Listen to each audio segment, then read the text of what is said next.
వైఎస్ఆర్ కుటుంబాన్ని ముఖ్యమైన కుటుంబం ఎవరనేది ప్రజలే చెప్తారు. మీకు ఏ విధంగా త్యాగం చేసి ఆ పార్టీ వెనకాల నిలబడ్డామో వాళ్ళే చెప్తారు.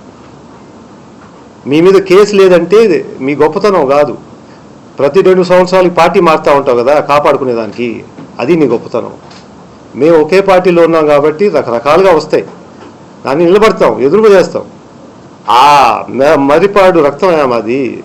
ఇవన్నీ చేయకుండా రకరకాలుగా మాట్లాడుతూ మా మీద విమర్శలు చేస్తూ మరిపాడు ప్రజల్ని ఎదవలంటూ సిగ్గు లేదనడం అనేది ఆపుకోండి. ఈరోజు మీకుంది 80 సంవత్సరాల చరిత్ర.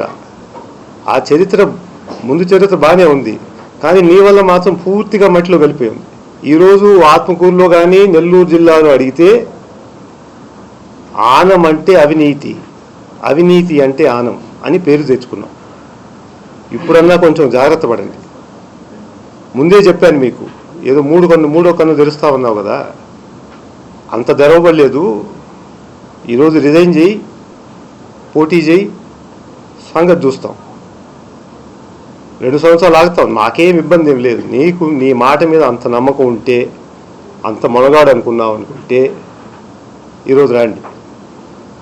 నా గురించి మాట్లాడావు కదా, ఏదో పోలీస్ కేసు ఉందని. నేను మళ్ళీ చెప్తున్నా, if it is found I have taken even 1 rupee, I will resign from politics. నువ్వు చెప్పగలుగుతావా? నీ ఇంటి ముందే కార్లు, నువ్వు కొత్త ఇల్లులు కానీ, మీ ఉండే సోఫా కూడా, ఇచ్చే భోజనం కూడా అంతా ప్రజల దగ్గర నుంచే వస్తూ ఉంది. మా సంపాదన అయితే ప్రతి సంవత్సరం బ్యాలెన్స్ షీట్ ప్రకారంగా ఆడిటెడ్ బ్యాలెన్స్ షీట్ ఉంది, ఎంత సంపాదిస్తాం, ఎంత పెడుతున్నాం అని. గొప్పతనం ఏంటంటే నాన్నగారు ప్రతి రూపాయికి 15 పైసలు ఈ ప్రాంతానికే మేలు చేయాలని చెప్పి పెట్టారు. మీ 1 రూపాయన పెట్టారా ఈ ప్రాంతానికి? అందుకు దయచేసి ఆత్మకూరు ప్రజలకి మీరేం హామీలు ఇచ్చారో అంతవరకు చాలు, అది నిలబెట్టుకుంటే మీకు చాలా గొప్పతనం. ఇంకా దోపిడీ అనేది అది ప్రజలే నిర్ణయిస్తారు. రాబోయే రోజుల్లో మీకు ఆత్మకూరు ప్రజలు, ముఖ్యంగా మరిపాడు ప్రజలు బాగా గుణపాఠం చెప్తారు. ఎక్కువ రోజులు లేదు, కాసుకోండి. నేను చెప్పలేదు కదా, వాళ్ళనే అడగాలి కదా. ఇప్పుడు మీరు గమనిస్తే టీడీపీ స్ట్రాటజీ కానీ